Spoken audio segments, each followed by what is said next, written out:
Welcome, YouTube, to another episode of my rant. This one is about, it'd be under um, profiling, and how I think it's stupid that the politicians are demanding that we don't profile. Right? I just read a report where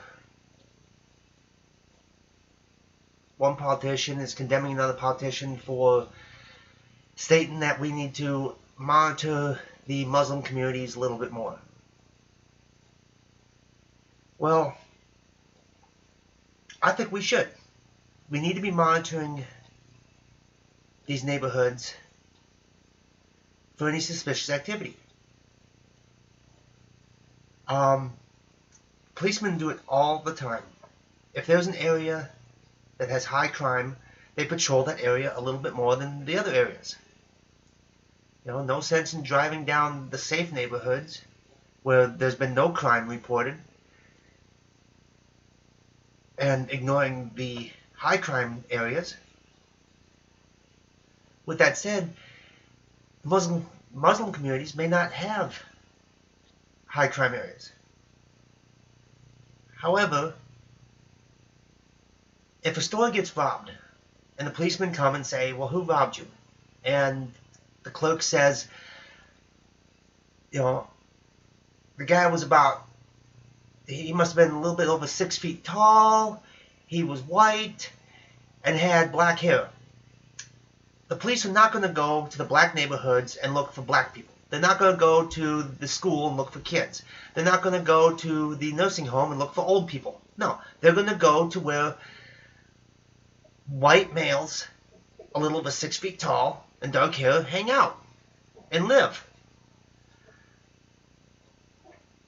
So why is it when a terrorist attack happens, and I understand terrorists can be any shade of skin, any height, any gender, anything, okay? It's like saying, well, who's a car thief? Well, anybody can be a car thief. I mean, car thieves come in all shades, shapes, sizes, genders, whatever.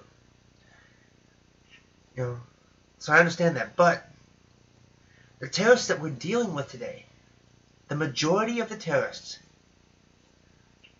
are Middle Easterners. Most of them are men. There's reports of females, but most of them are men.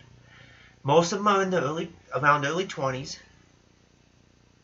So we have a description of what these terrorists look like. So why aren't we canvassing the areas that have these type of people in them? Because we're afraid. We have never dealt with an enemy that says, if you disagree with us, we're going to kill you. Okay? I mean, World War II, we knew who the enemy was. They wore a uniform, and they had, they had the German symbols on them. Or they wore a uniform and they had the Japanese symbols on them. We knew who the enemy was. These enemies dressed like everybody else. And when I say everybody else, I don't mean, well, I do mean some of them were wearing jeans and shirts. Others wear the traditional Middle Easterner wear. But they don't dress in a uniform. They don't have a symbol on their shirt saying where they're from. They don't have the ISIS flag pinned on their shoulder. So who is and who is not part of ISIS? We don't know. But when I see these pictures of refugees, and I don't see any old people, I don't see any kids, I don't see any females. I just see a bunch of men around in their early 20s. How are they refugees? How?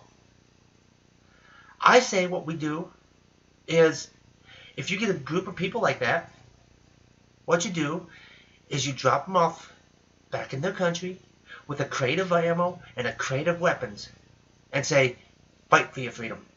If you truly don't like where you're living, change it. Here's some weapons, here's some ammo, get together and do something about it. Because when you let in that big group of young men with no elderly, no kids, no women, it doesn't look right. It looks like the caption I read was an invasion. Plainclothes invasion. These people aren't wearing a uniform, but they're invading. And look what happened in Brussels. Look what happened in Paris. Because those communities are afraid to confront it. They're afraid that if they speak out against it, that the attacks are going to increase. And I think that kind of logic is the same as suicide.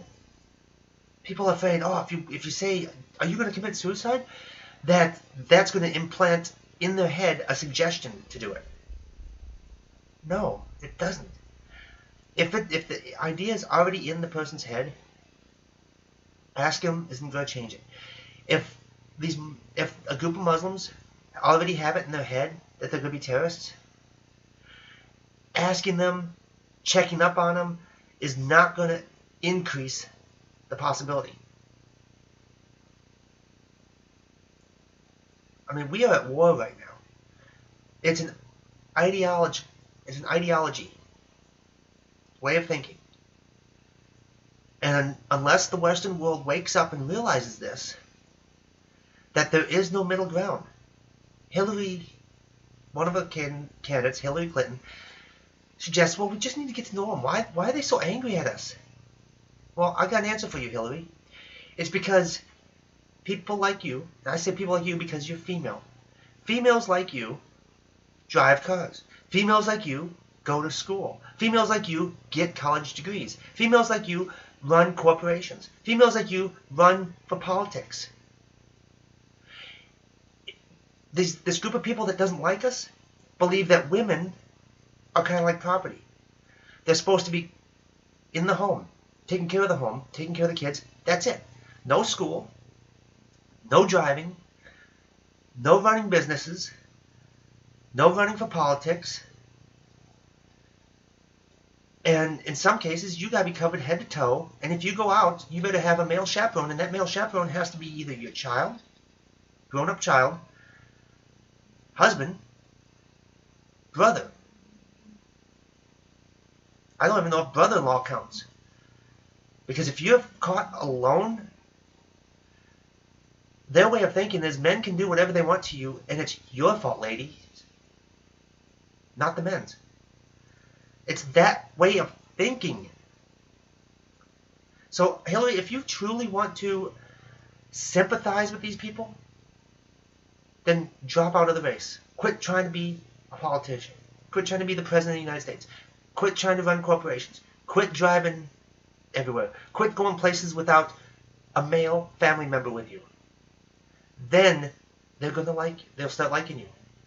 But even that, if you worship the Christian or Catholic way, you worship the Hindu way, you worship the Buddhist way, you worship Wiccan, Native American, atheist, anything other than Muslim, they're still going to hate you. Even though you don't drive, even though you don't go to school, even though you're not running for president, even though you're not doing anything except for staying at home. They're going to hate you because you're worshiping wrong. You're worshiping wrong. We're at war with an ideology. It used to be contained in one geographical area.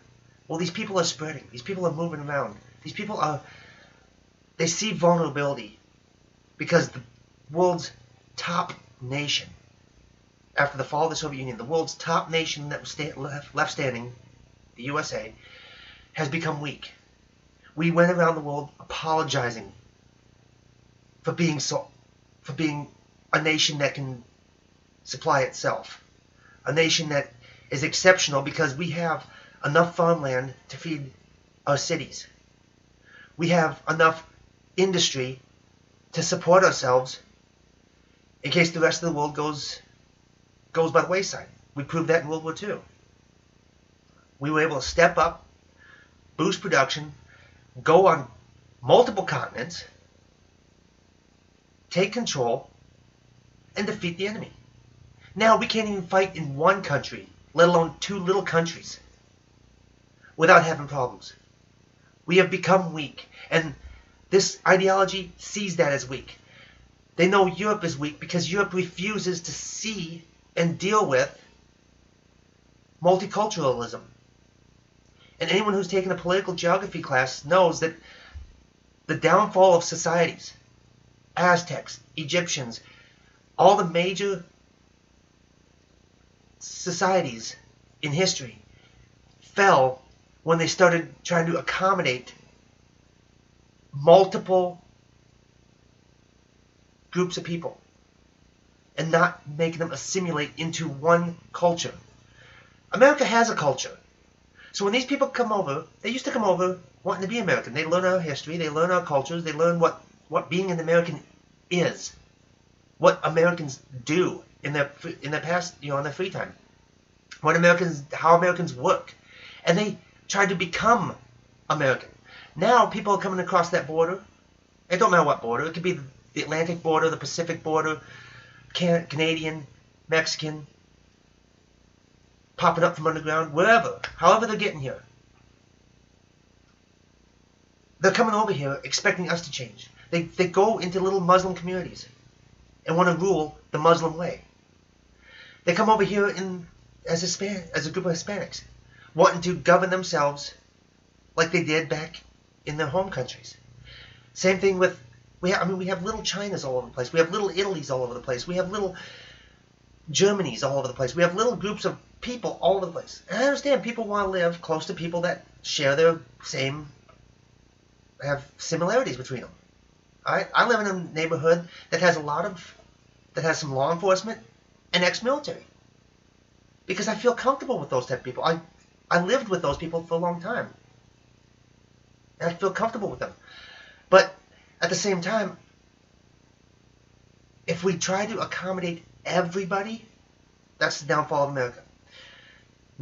These people need to come to America and become American. We have a culture. And I'm not talking the culture from the 1800s where, you want to bring back slavery. No, not that. I want to go back to the founding fathers. And I ain't talking slavery. I'm talking about the words that they wrote. All people are created equal. I know it says all men. And at that time, they were kind of backwards, and they thought, that women were like property. Well, now maybe it needs to be changed to all mankind. All humans are created equal. We are. We're all created equal. We all have the same opportunities in this country.